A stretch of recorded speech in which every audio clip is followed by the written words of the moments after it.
ஜூலை 26ஆம் தேதிக்கான காணொளி, சனிக்கிழமைக்கான காணொளி.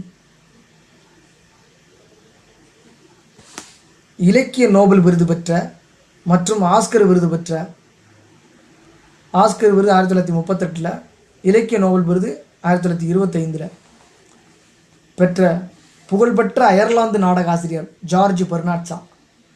சார்ஜ் பெர்னாட்ஷா எல்லாம் தெரியும். அவர் எந்த நாட்டுக்காரன்னு தெரியுமா?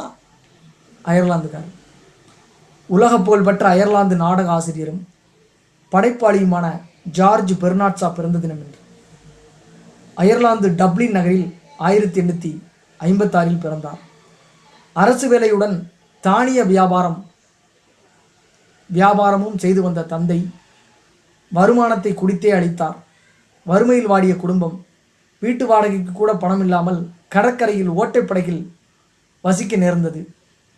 10 வயதில் பள்ளியில் சேர்ந்தார். 4 ஆண்டுகள் மட்டுமே படித்தார். புத்தகம் படிப்பதில் அதிக நாட்டம் கொண்டிருந்தார்.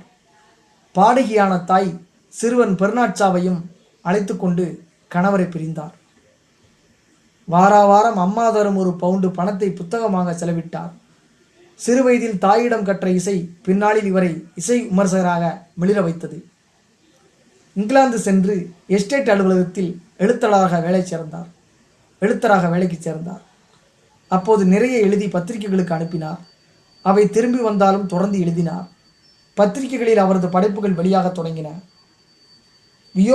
விடோயர்ஸ் ஹவுசஸ், விடோயர்னா கல்யாணம் முடிஞ்சு டைவர்ஸ் ஆன ஆம்பளைங்க என்ற முதல் நாடகத்தை 1892 எழுதினார். 60க்கும் மேற்பட்ட நாடகங்களை எழுதியிருக்கிறார். பல நாடுகளில் இவை பெரும் வரவேற்பை பெற்றிருக்கிறது. அந்த காலகட்டத்தில் லண்டன் நாடக மேடைகள் உற்சாகமான, சென்டிமெண்ட் நிறைந்த பொழுதுபோக்கு அரங்குகளாக இருந்தன.